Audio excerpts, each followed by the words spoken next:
Hi, morning. But yeah, so like, everybody goes to, most groups go to McDonald's, most groups spend some time for stuff. Then we're on to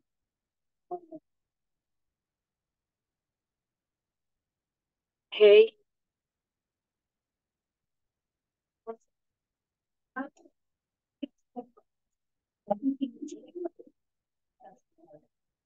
We were very into the Kibbutz Tzadikim. Now, I'm very into Kibbutz Tzadikim. So felt like like when we went to usually when we go to the Ramah, we just go to the Ramah Shul, right? And they wanted to go to the Ramah Cemetery also. And in the Ramah Cemetery is the Ramah and the Megala Amukos and the Bach and the Tosfos Yom Tov. And you get to talk about these tzaddikim and you get to learn their Torah, and that changes the whole trip. So that's why I'm so exhilarated.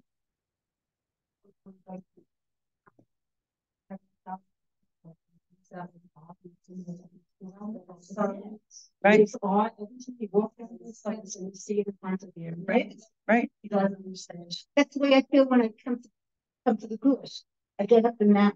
Right. Get up a few years ago, and I remember someone said to me, "Oh, eventually you won't feel that way," and I still do. Right. Right. So it's exactly the same. Yeah. So you know what? That's such a perfect segue. Okay, Yala, let's learn. That is such a perfect segue. It's so interesting. There's certain pieces of Torah that I absolutely just love. And so I've actually learned this piece before, but I thought that it would really be something that the ladies in this room would connect to. So we're gonna even you, Becky, especially you. Okay. So in this week's parsha, we talk about Shemitah. Okay, that's the main thing. There's Shemitah, there's Yovel, there's Rebbe. Okay, there's big ideas, and just as a sort of like a very general introduction, right? We know that all of these things. I mean, Shemitah, you can't you can't talk about Shemitah without understanding, without knocks you right in the nose that it's just like Shabbos, right? And the purpose of Shabbos is to reset our constant thinking about Hashem, and recenter ourselves. We don't get too caught up in like the business end of the world, or the the carpools and the also, but also even just like the nitty gritty, getting like sucked into, like carpools and laundry and dishes, and right. There's Shabbos, which, not saying that we don't have dishes on Shabbos, we do, but like different, right? And Shabbos is a reset. So, the Shabbos for the land is also a reset. And all of these things that Hashem gives to us, obviously they're actual physical mitzvahs, but they also they kind of imbue in us like a certain mindset, how to think about the world, how to think about our place in the world, how to think about daily life. And all of these things are like, when you do them over and over and over again, they become just a part of you. They become integrated into your system, like Shabbos is integrated into our systems, right? We go from Shabbos to Shabbos, and that sets our life, right? It's like we don't, like I was actually talking to someone about a trip, right? Like and how do you decide where you're going to go? Well, basically, if you're going to go over Shabbos, everything has to be decided by where you're going to spend Shabbos. So then, you have to be a certain place on Friday, and you have to be a certain place on Sunday, and and malasot, because the whole thing is organized by where you're going to be on Shabbos, and that's pretty much how we want to run our lives. And that's not b'mikra, right? Hashem wants us to constantly be thinking about Shabbos, and constantly be, I'm going to buy this for Shabbos, I'm going to buy that for Shabbos. So also Shemitah has that same aspect, right? And also Yovel has that same aspect. Okay, so part of what we are talking about here, okay, we're going to do really just one pasuk. Okay, it's pasuk kaf base, kaf a, pasuk kaf gimel. Okay, repeat interest. That's what's covered. It's one of the mitzvahs that's covered here in the. It has to do with loans. No, loans. Yeah. So there's a What would I have to do with Shemitah? Right. I mean, it's all interconnected, basically. All of our financial systems and our truthful at the end of it. right. Okay. Yalla. So okay, the pasuk is v'ha'aretz lo timaker litzmitut, right? The land will not be sold in perpetuity. That's a great word in English, but it basically in here it says it must not be sold absolutely, meaning that no deal is final. We'll put it that way. Okay, in the eyes of Hashem, in the world, in the fluctuations of the world, no deal is in perpetuity. Why? Kili ha'aretz, because the land belongs to who? Hashem, HaKadosh Baruch Hu. That's right. Ki geirim v'toshavim atem imadi, because you are, geirim is translated in my little book over here as sojourners. Okay, meaning it's not, yeah, a little bit. It's like you're here, you're passing through. Okay, even geirim is generally strangers, right? Okay. Obviously, we also use this as converts, right? People who become attached, but it's like there's still something you're not comfortable. We'll put it that way. Okay, geirim, you're sojourners. V'toshavim atem imadi, and you're settlers. Okay, you're residents. You're residing here currently, but you're not the owners of the land.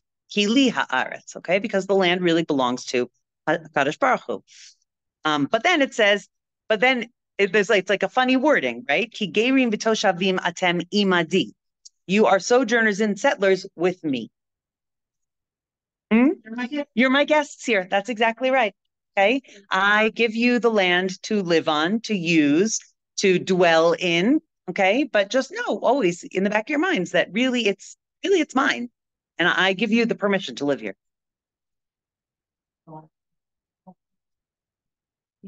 Thankful that you can't say like things like that. This year, like during this year, a lot of us have like a lot of thought processes saying to ourselves, we say to ourselves, I bet a lot of the people that are more that we're losing are people who are in that seasonally, that has a yeshiva. My thought process, it's not what I think I should be thinking, but thought about the thing that felt that when it came to the halakha shmita, when it comes to keeping Kedushat Shvi'it, it's really the best of me that really takes Kedushat Shvi'it. Really understands it. Like if you go to the Harvard, they're they keep more like they're not free because they don't keep the Kedushat Shvi'it. They keep the Tefillah, they're not really so much there on it. And I felt that when it came to the halakha, I felt that the kids also fighting for the plan. I thought it's going to be the people who understand and really keep them exposed and trying. And I felt that maybe that is why they're the ones that are at the front line. They understand that you're living here, you keep them exposed, you try.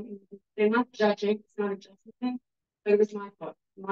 And I felt that when you shouldn't feel that they're not doing it where you're supposed to, we feel threatened. I'm very threatened now.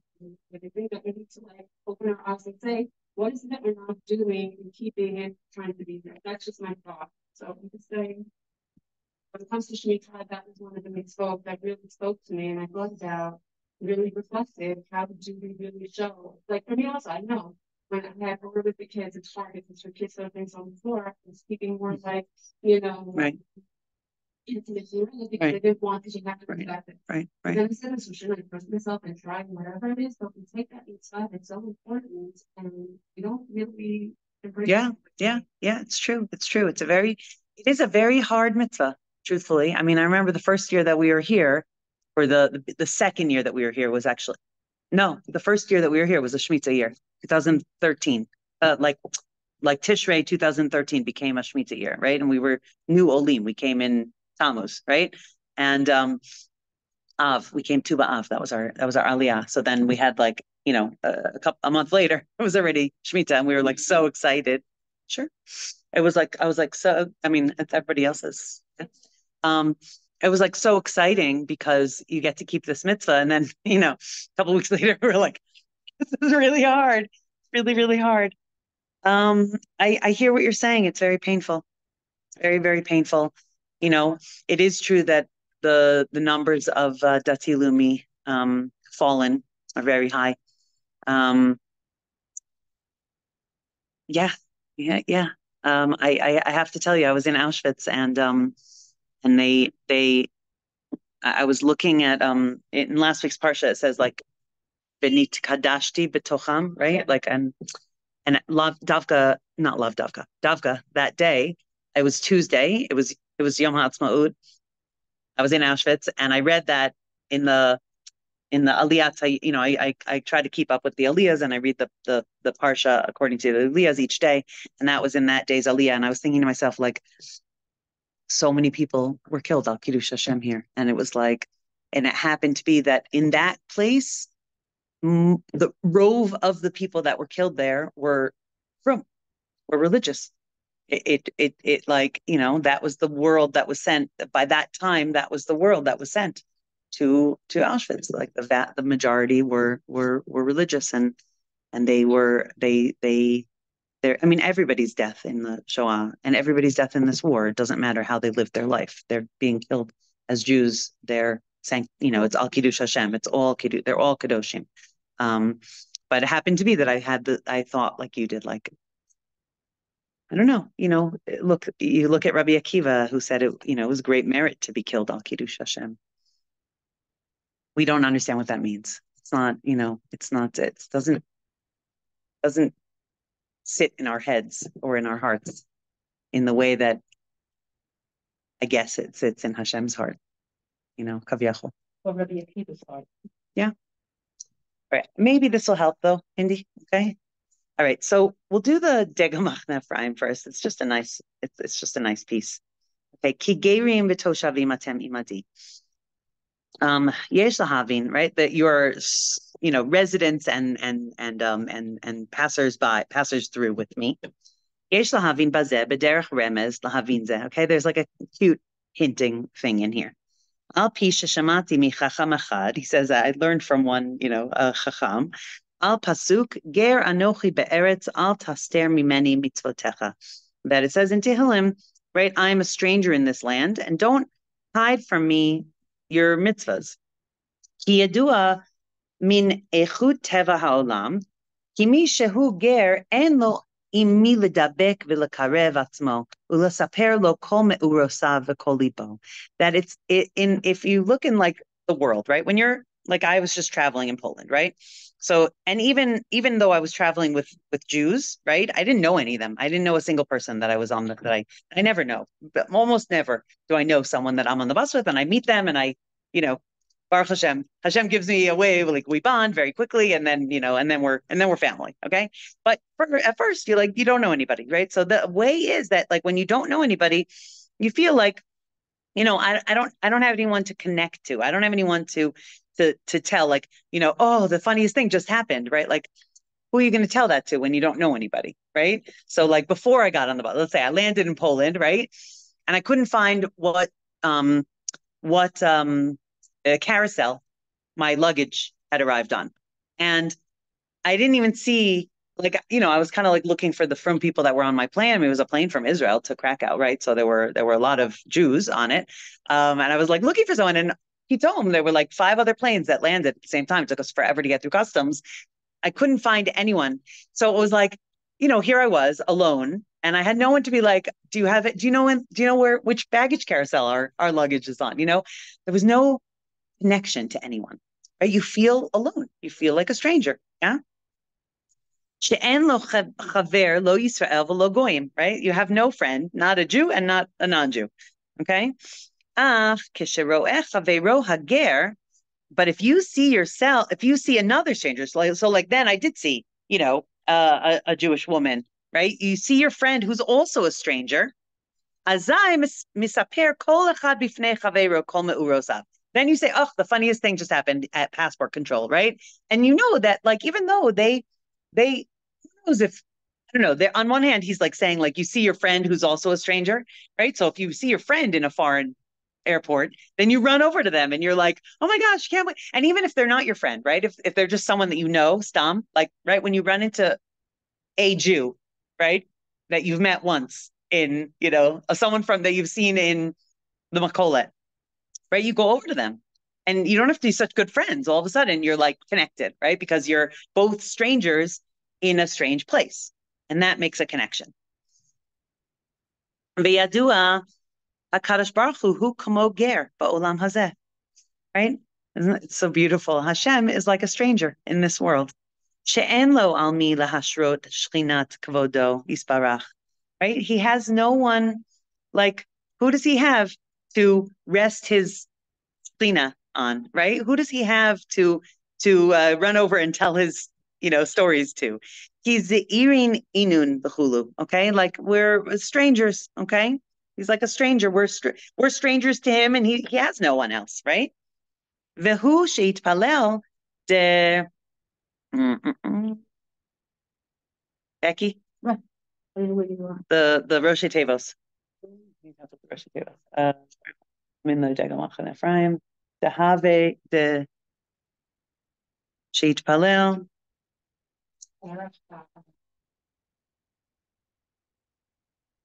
Okay, we're gonna just leave it for 1 second. Okay, ger anochi ba'aretz hainu ani gamkein ani gamkein. Okay, an ani rotzeh liyot toshav ba'olam hazeh. So Hashem is saying basically, I am a stranger in this world, and I don't want to be here. Ki'ilu, right? Ki'ilu Hashem has no. He's not his Hashem has no chevra bichlal, right? But whoever no one on his level, right? So he Kilu, he doesn't want to be here. Vani rak keger ba'olam hazeh. I'm like a stranger here. Velakach al taster mimeni mitzvotecha. Kamo ger echad bifnei chaveiro shemisapru lo. Oh, David HaMelech. Thank you very much. David HaMelech, alav hashalom, that he wrote Tehillim, obviously. Okay, so he wrote this pasuk. Ger anochi ba'aretz. I'm a stranger in this land. Al taster mimeni mitzvotecha. So don't hide from me your mitzvahs, because what does Hashem give us with his mitzvahs?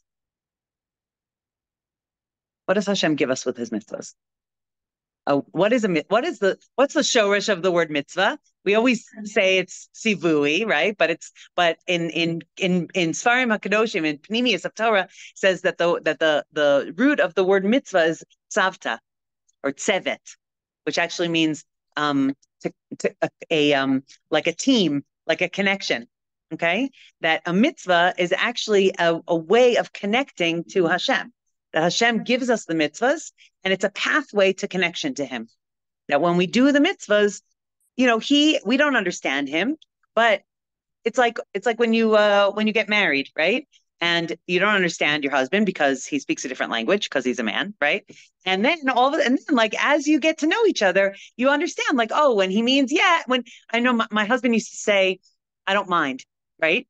And I mean, maybe because he was Australian and a man, I had no idea what that meant. I don't mind. I would be like, do you want some tea? And he'd be like, I don't mind. Right? And I'd be like, well, I don't know what that means. Do you want tea or do you don't want tea? So I came to understand that it meant, yes, he did. Yes, I wouldn't mind a cup of tea right now. Thank you very much. Right? But it's like a shortened version. What? So only if it's a way to connect to you. Right? So that's what I'm saying, right? Meaning when we share with each other, what are the ways to my heart, right? What are my love languages, right? Okay, bringing me, so my husband actually eventually told me that me making him a cup of coffee in the morning was like a love language, that it actually made him feel that I was like caring for him. And right. So that's something that I learned, that he taught me, and it becomes ki'ilu a mitzvah, right? Meaning it's a pathway to connection, that when I do that, he feels that it's, loved. He feels loved. And when he feels that I love him, then I feel connected to him. I feel like I made him feel loved, right? So that's what Hashem gives us. He didn't say normal words. Oh, what do you mean? He speaks English. He just is. None of you had a hard time understanding your husbands when you first got married to them? Right, exactly. Okay. You very much for your honesty, right? We all have to learn, and with anybody, when you have a friend, right? It could be that you say something and Dafka, that thing touches their hot buttons, and you don't know that until they tell you, right? So Hashem is telling us, Hashem tells us, this is the way to my heart. Do these mitzvahs, and I'll feel connected to you, and you'll feel connected to me.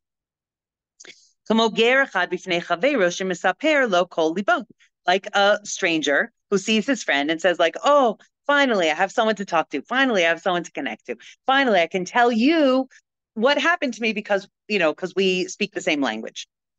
וזה, יש לומר, הרמז בפסוק כגרים בתושבים, כשתהיה בבחינת גר בעולם הזה, בתושב בעולם הבא. Okay, that we want to be basically like connected to Hashem. So we also kind of want to be like gerim in this world because we don't want to be so connected to this world. The same way that Hashem, you know, it's not so simple, like it's not so easy to find Hashem in the you know, in the laundry, right? So because he's like Kilu, like a straight, but we can look, we can find, but it's harder, right? So, but we want to also be that disconnected from this world, right? Meaning we also want to feel like this is not our place, really, right?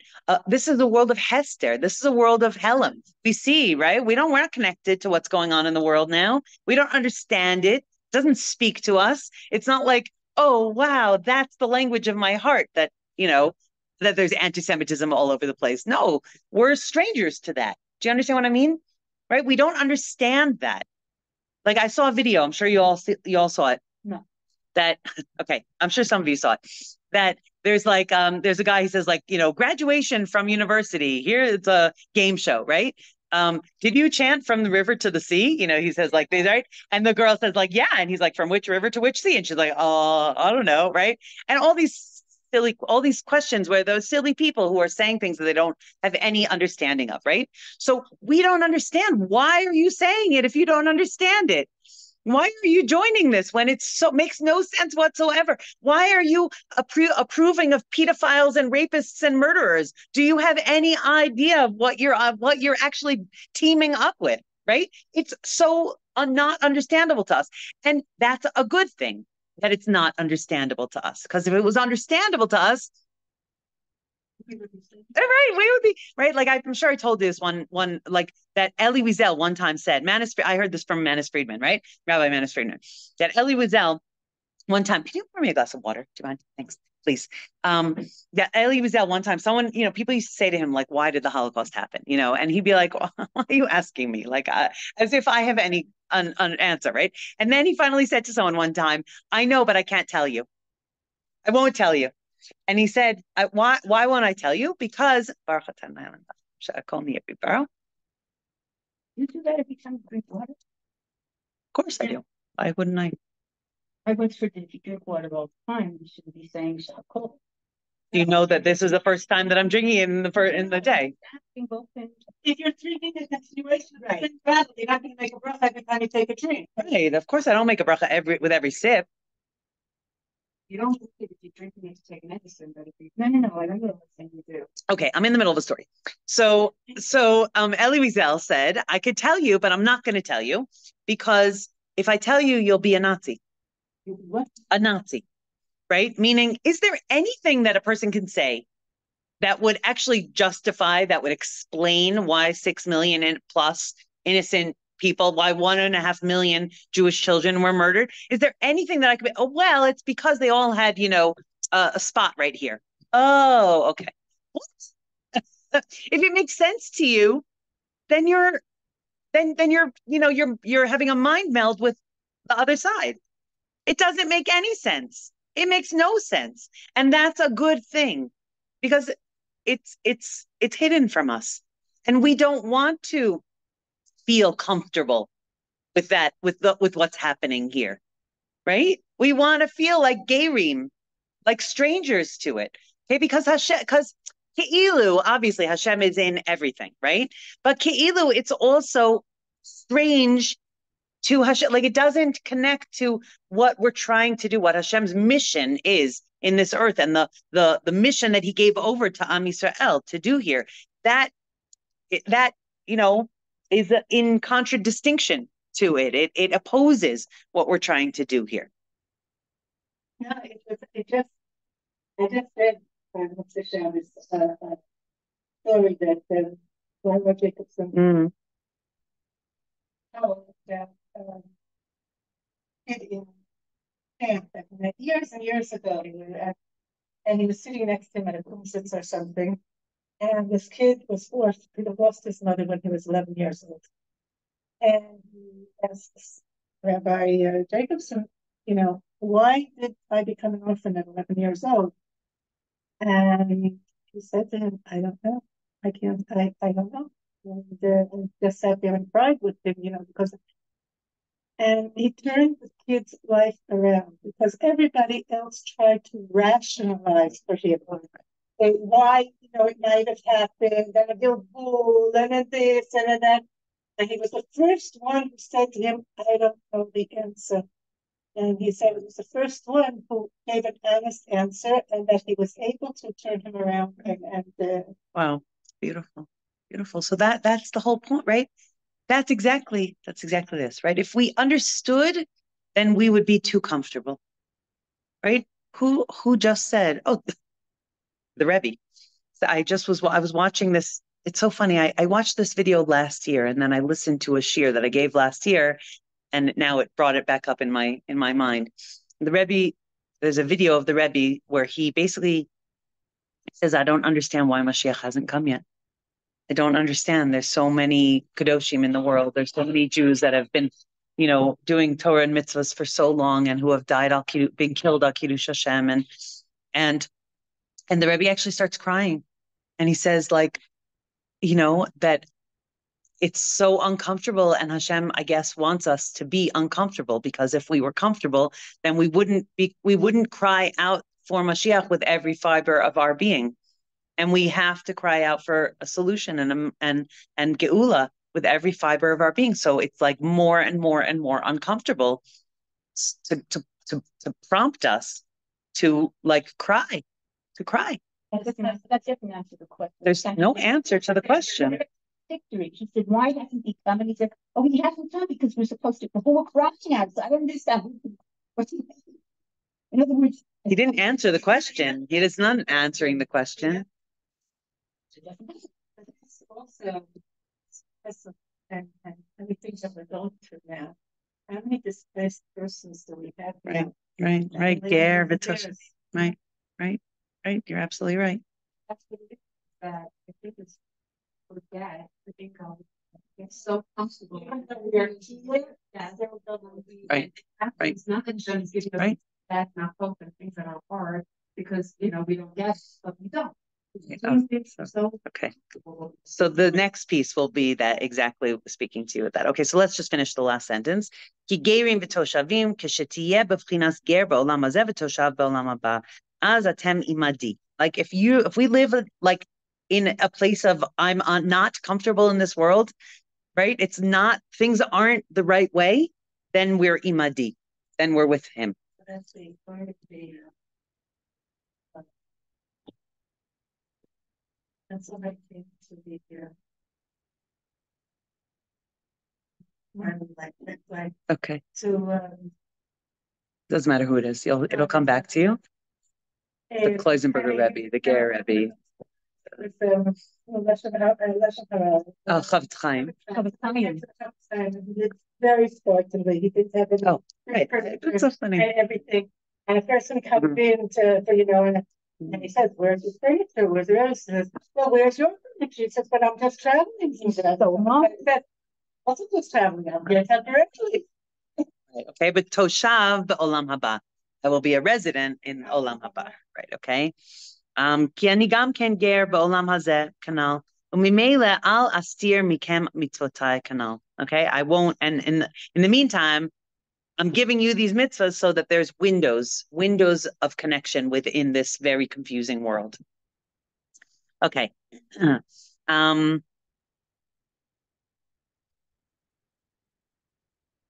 Okay, so the Divrei Yoel, who is the Satmar Rebbe, okay, so it's always it's I think it's very important to learn the Satmar Rebbe and what he said about Eretz Yisrael, actually, because he's very misunderstood. Yeah, I mean, very anti-Zionist, we'll put it that way. Yeah, okay, but he's not anti-Eretz Yisrael, so it's very important to understand what the source of that was. Okay, so he brings a midrash. Okay, so it says in the midrash. In the Sifrei, okay, Sifrei, whatever, however you pronounce it. It's not the Sifrei. It's right. Sifrei is isn't Sifra Vayikra? Isn't that the whole point? Yeah, exactly. And one of them is okay. Anyway, V'ha'aretz lo timaker litzmitut, okay? L'chalutanit, meaning completely, right? It's never sold completely. Right on sales, sales of houses, right? It says like, no, but it doesn't say that here in Eretz Yisrael. It says like 99 years, something like that, right? Okay, that's like in the wording of the legal contract, is that no one actually owns this land forever. Okay, Kili haaretz, because right, it belongs to Hashem. Al tereb einecha ba. Okay, don't or don't like turn your eyes to it. Okay, because you're residents and sojourners. Al tasu atzmachem ikar. Beken hu omer ki geirim anachnu l'fanecha v'toshavim kechol avosenu. Beken, okay, ken David omer. You know what? Let's actually not do let's just go right to the Divrei Yoel. I think it'll be clear what he's saying. Okay, right? Because otherwise we're getting into too many different things. But davar pili. Okay, he says it's a very surprising thing. Ita b'toras kohanim, like we didn't really read it, but basically he's saying like, don't think that you own it, right? You're strangers and you're residents, and it can be lost at any time, essentially. Okay, but what he says is, sorry, at the end he says keshetiyeh shali harehu shalachem. That's the last line of the sifrei, whatever it's okay of the midrash. It says keshetiyeh shali harehu shalachem. What does that mean? Sounds like Rabbi Akiva when he came back with his students, and they wanted to get rid of Rachel. They tried to push her away. Okay. And he said to them, "You should know, whatever's mine is and yours as actually from her." Okay, interesting. We'll see if that actually connects. Right. So let's see what the Divrei Yoel says. Okay, Zavar Pili Itza b'Toras Kohanim Basof Parashta Dishmata, okay, the parsha of Shemitah. Al Divrei HaKatuv v'ha'aretz lo timaker litzmitut. You heard it, okay, on our pasuk.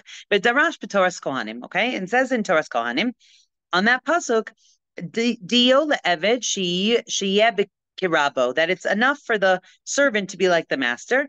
Keshetiyeh sheli harehi shalachem, that when it's mine, it will be yours. Okay, meaning like if a master conquers a land, then it's also belongs to the Eved, right? But if the master, no, but like the Eved doesn't have any connection unless the master conquers it, right? Like Kal V'chomer, how it's doesn't belong to the Eved. But if the master conquers it, then Kilu, the Eved also has like a access to it, exactly, okay? What's so surprising about that? It's very surprising that it says about the land that when it's mine, it will be yours. Is there any time that the land doesn't belong to Hashem? Why would the Midrash say when it's mine, it will also be yours? Has there been a time in the history of the world when the land has not belonged to Hashem? Well, when he kicked us out in Galut, it's then. Okay. And it obviously doesn't belong to anybody. But it's still. They say that he also joined them in Galus. We're going to hear that, okay? But who owns the land then? Who owns the land? The Romans over Hashem, right? This is the whole thing with Yovel, that everybody is in their places, but then when Yovel comes, you then go back to what. So it's never that you're ever in what you think is what you. Right. So. Right. It's never yours forever. Exactly. Everything can be shifted around. Okay. That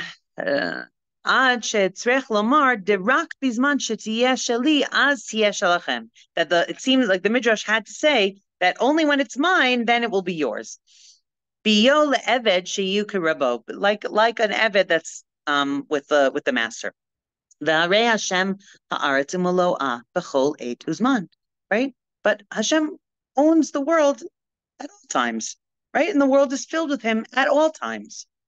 V'haravid katav, okay, lefaresh shehivticham hakadosh baruch hu she'im yiglu mimena gam hu yetzei imahem, okay? Right. So he says that, right, that Hashem basically promised that when he would be if we would be expelled from the land, then he would go with us, right? Okay, so that seems to be like an answer. Okay. Right. Yeah, but on the other hand, it said there was no vegetation as long as there was nobody from Israel. Doesn't mean it doesn't belong to him. It still belongs to him, right? All consequences, like this is a time that you have to be careful because Hashem, like at that point, it's not the same connection. So the truth is, when they came in, it's about the Romans, and they're here and they're doing it, we'll just okay. So here, that's the what's it? Baruch HaMechavenet, right? Baruch HaMechavenet. Okay. So no, you're not jumping the gun. You're getting us on track. Okay. Okay, so he says that right when we got expelled or exiled, then also he went with us. Okay, that it's like a funny word that he's using. It should have said when it's yours, then it's also mine, right? Which is what kind of like what you were saying, Hindi, right? That they were doing all kinds of, avodah zarah, so then it's not really mine because they're not doing the right thing on it, right? They're not connecting to me on it. So it should have said when it's yours, then it's also mine, but it doesn't say that. It says when it's mine, it's yours. Okay, ad kan dvarav. So those are all the sources that he's bringing. Okay, so now we're going to hear from the divrei Yoel. V'li nir'eh lefaresh divrei haTorah kohanim kipshutan. But he says, actually, I feel like there's a very simple meaning here in the midrash. Dihine Hashchina Kadosha Shora Be'eretz Yisrael Tadir. The Hashem's presence is always in the land. Okay. Achen bizman sheYisrael chas v'shalom hem gormin l'salek kedushas Hashchina mikerev haaretz v'asitra achra tofes mikoma. Okay, but even in the time when Am Yisrael actually caused the Shechina to basically pull its kedusha away, her kedusha away from the heart of the land, from the land, and the Sitra Achra takes its place. Like it says in Parshas Maseh, "V'lo titameh et haaretz asher atem yoshvim ba, asher ani shochen betocha, ki ani Hashem shochen betoch bnei Yisrael." What's the mitzvah? What's the command? What's the instruction that we're given? In this case, we'll use it like that. Okay, it's an instruction, but it's also a way of connection. Don't desecrate the land, okay, that you're living in, because I'm living in it with you. And when I'm living in it with you, you have to behave a certain way, okay? This is a holy land, and you have to treat it a certain way. She'im titameh et haaretz, azai kavyachol HaKadosh Baruch Hu misalek shchinato mibnei Yisrael. Because when we don't behave the right way, then there's like a natural consequence, which is that Hashem essentially removes himself from us. Obviously, Hashem is never removed from us, but our ability to feel him gets removed. Our ability to have an expanded mindset gets removed when we behave a certain way. Okay. And that's not a punishment. That's a natural consequence, right? Like, for example, when we eat, since we just made this, right? When we eat, I'm not talking about the water and the halach, whatever, okay? But let's say we eat a piece of food without making a bracha, when we're supposed to make a bracha. So we've just put down a curtain between us and Hashem. The natural consequence of not making a bracha is that I didn't think about Hashem before I ate this food. And therefore, I didn't get that boost of connection, gratitude, mindfulness, all of that can come from making a bracha before I eat this piece of food, right? So it's not a punishment. It's just a natural consequence. I'm putting a separation between me and Hashem, and therefore I don't feel him as much. V'zehu shedarshu b'toras kohanim atem imadi. That's why it says in the midrash, when you're with me, right? You will be this way with me. That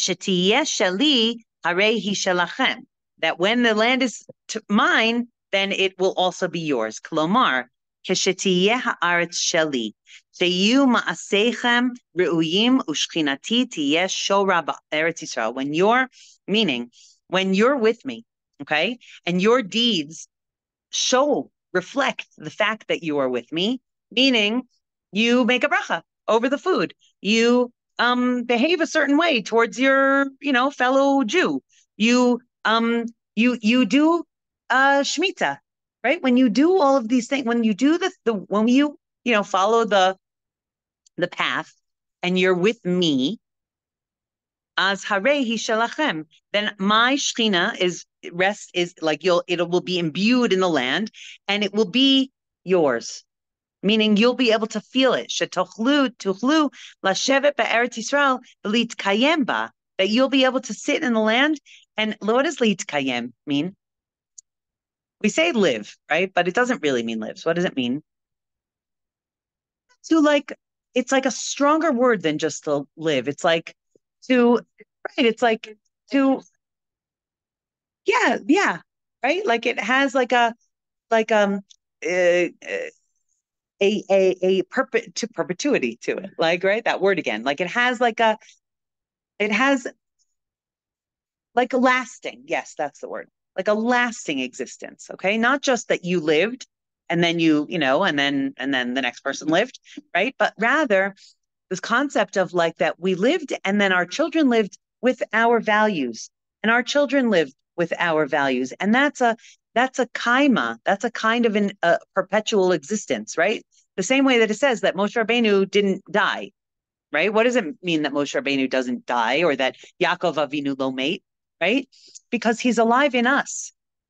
That's kaima, right? That's not just life, okay? It's a lasting effect. It's like a legacy. That's the word. Like a legacy, right? That a person, their children and their children's children and their children's children's children are still living in that derech. The continuity, yes, exactly, beautiful. Aval chas v'shalom, im tavou utitamu et artzi et nachalati, okay, tasimu l'toeva. That when chas v'shalom, if we come and we desecrate the land and we don't, uphold Hashem's laws in this land, okay, then it will be like a toeva. It will be like an abomination, right? Sha'az en ha'aretz sheli kavyachol, because then it's te'ilu that the land isn't mine. It's not mine because it's not being used the way that I gave it to you to be used, right? Like if you give something to someone and they throw it out, right? So then it's like, right. And then it's not mine anymore because you're not using it the way that I gave it to you to be used. It's like but it doesn't feel like it's yours. Right. So if you had a house, for instance, there's mold in the house, and you have to leave the house. The house is still yours, but you're no longer in. Right, but if you sell the house to somebody else, let's say you give the house to, let's say you don't sell the house. Let's say, someone moves out, they move to a different apartment, okay? And their child, this is like a painful example, but it has to be used this way, okay? Their child takes their house and turns it into a church, converts to Christianity, chas v'shalom, okay? But just an extreme example, or even worse, a mosque, I don't know which one's worse, right? So then that's not my house anymore. That's not how I lived in that house. That's not what I gave you the house to do with it. That's the idea. Okay. So it's not mine. Yeah, it's still mine legally on the document. It's still mine because it belongs to our family, but it's not living in it the way that I gave it to you to live in it. It's not a connection, right? It's not being connected to. It's right. Like I pull myself away from that. So then it's also not yours. Shelo tizbol haaretz etchem velo tuchlu likayem aleha leorech yamim. Right? Then the land also, exactly, the land spits you out, right? And it doesn't become this like continuity and what did you say? And lastingness, and connection, legacy, right? All of these things. Okay. So the Divrei Yoel, they're very strong words, right? But we have to understand that this is what he was afraid of, right? With the chevra that came back and settled in the land, right? Under the umbrella of Zionism. Okay. That they weren't doing it in the right. Obviously, there's other ways of looking at it, right? And Rav Kook had a beautiful open heart and open eyes to see that, okay, it had to be done this way because this is how, obviously it had to be done that way because that's how it was done ultimately, right? But like, meaning they had the energy and they had the passion and they had the whatever. They didn't have the knowledge because we know that they all learned on the job in the hard way, right? But at the same time, there is this danger because the land itself has a kedusha to it. The land itself has a personality, right? And the land itself could spit you out if you're not doing it, if you're not treating it the right way. And this is why we see that, the land only blossoms for us, right? And ideally, the land only blossoms for us when we keep all the laws. And that's like that was the vision, right? And the danger here is that, we don't understand what the real personality of this land is. And when we don't understand what the personality of this land is, we don't enable it to really give forth in the greatest way what it can give forth. And I think we actually see that. I mean, look, it's beautiful, right? But what the land is supposed to be doing is what we're supposed to be enabling the land to do is give us protection and shelter. And it's not, right? But part of that is on us. It's because we don't have the right mind. We're not viewing it with the same awe as that we should. We're not treating it in the way that, that it needs to be treated. I mean, honestly, I get so angry when I see litter on the ground in this country. I used to get angry in America also, right? Because whatever, you just shouldn't litter. Like, hold it, wait till you have a garbage can and throw it in the garbage can. Like, how hard is that, right? But like, kal v'chomer, 1,000 times here. I mean, the land that you're walking on is holy. We should not be wearing shoes even, right? That's like the whole idea that we, right? Obviously, there's a lot of depth there, right? But like, it's very, very holy. And we need to understand that. We need to like tap into really treating it with respect and awe and enabling it to give us what it can give us. I feel like we can't live only in holiness. We're not geared for that. We can live, yes, we can live in holiness because you know what? When we tap into a mindset, we understand that carpools are also holy and filling up at a gas station is also holy and doing laundry is also holy and eating breakfast is also holy and protecting the land is the holiest, right? And all of that is holy. We don't live like that.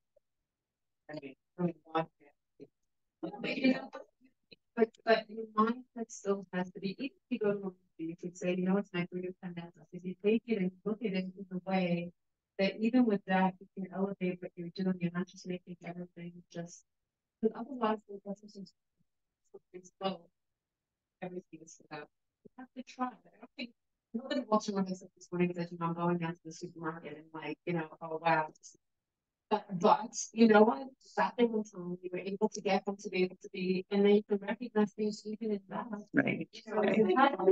Right. That's exactly. But that's all we're talking about, for sure. For sure. So, but there's a way that we could like even introduce it into there, open a little window, meaning I'm doing laundry because my family, right, like all these different ways, cleanliness. Yeah, I'm keeping my children healthy. I'm keeping my family healthy. This is my job as a holy Jewish woman, right? What they did laundry in the Beis HaMikdash. It was very holy. It is very holy. I'm not saying that we should be floating on clouds all the time, obviously. But being holy doesn't mean floating on clouds. It means doing things with knowledge that this is what needs to be done right now. Because that's how I live, because that's how we live in a way that connects us all the time. Why do I eat? I don't stuff my face. I eat before I eat. I make a bracha. Just that already elevated the act of eating into a different realm, right? it's not to, it's the goal. Look, I'm not Moshe Rabbeinu, right? None of us is Moshe Rabbeinu, okay? But the goal is that there's always, like you said, Hindi, there's always a way that we can try to introduce a moment here, a moment there. And every single one of these moments just gathers together and changes our lives, really. So last about 2 Shabbatot ago, a company that really didn't know my daughter. So we all washed, and Yadena was sitting at the table. And she said to Yadena, she said, I think your father's waiting for you to wash. And Yadena says, I don't eat bread. And she said, you don't eat bread? No, I'm celiac. I'm not allowed to eat bread. I don't wash. And she looked at her and she said, oh my goodness. She said, you don't wash, you don't bench. And then Yadena looked at her and she said, but every time I put something in my mouth, I have to realize it has a bracha. And she said, you don't do that. You wash. Everything goes with your washing, and that's it. She said, all my life, that's what I do. Everything I put into my mouth, before I do that, I have to remember what the bracha is before, and then and the alamichya afterwards. She said, you don't have that.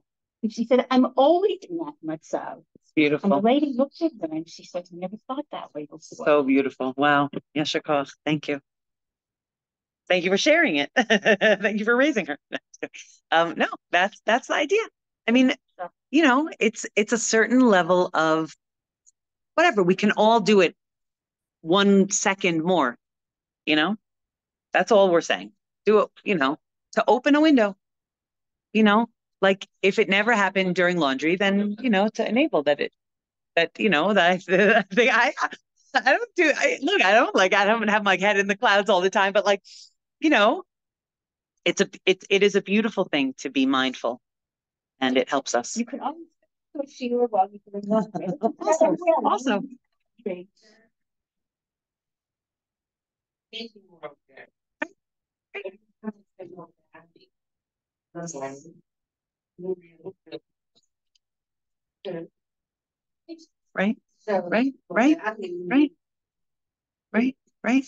And we also have to realize, I'm glad you said what you said, Becky, and also I'm glad what you just said, because we all also have to realize that each one of us has different missions, right? We're not all the same.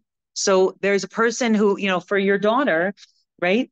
She gets the schar, let's call it, right? She gets the, I don't want to use the word schar. No, that's fine. She gets the growth of her soul through making the brachas on the foods that she makes brachas on, right? It's like when we talk about Eretz Yisrael and Chutz La'aretz with Moadim, right? So it says that in Chutz La'aretz they need 2 days to get to the same holiness that we get to in 1 day, which is fine. But that's what they need, and therefore that's what they get, right? So that's what you needed, and that's what, not that you got, but like through your experiences that led you to feel very connected to Moda'ani. That's the whole idea, right? Each one of us has this in different places, and the whole idea is just to be aware of that. That's really. You don't realize what's the impact when you're a grocery and when it comes to parking. It's available. I go. Maybe say I think Right. One time I was in the rush. One of my kids was in the car, and I parked the car, and I got. She said, Oh, isn't that amazing when you miss that? Yeah. Yeah. No, for sure. All of last week's drashas were all about, lahazir agdolim al katanim, right? That our kids are very aware of what we do, and it makes a very big impression, much more what we do than what we say, but that's a saying, but like you're not telling her, you're just saying, you're just doing it, right? Anyway, I think we'll skip the last piece for now. Maybe we'll do it a different year. But I'll give us all a bracha that it's a big schus to live here. It's a big schus to live here. And even sharing these ideas, right? Like, I don't know how long everybody here has been here, right? But I remember thinking to myself, when I've now been here almost 11 years. I'm sure I'm the least out of all of you. Oh, you're the baby. Okay, fine. 8, is that what you said? Great, Baruch Hashem. So I remember thinking to myself before we made Aliyah that the same 5 years are gonna pass. Like it's gonna be a mess when we make Aliyah, because I had 6 kids when we made Aliyah, right? And it's gonna be a mess. But you know what? 5 years are gonna pass, and then it's gonna be less of a mess. And the same 5 years are gonna pass in America. And 5 years from now, I'm gonna say, why didn't I make Aliyah 5 years ago, right? So I was just thinking as we were talking that like each one of us, like this conversation and the fact that each one of us is here is only possible because we live here. And I don't just mean that in the physical sense that obviously the class is taking place here, but I also mean that each one of you has gone on a journey and you've walked on the path that you've walked on, and it has led you to this place where we are sharing these ideas, and me also, right? That I've developed. These are very holy and important ideas, and I give us all a bracha that we should know that Hashem is giving these ideas to us because they're matim for us, and Bezrat Hashem we should connect to them, and we should have the awareness of the schus of learning them and trying to incorporate them in our lives. Yes, exactly. Every time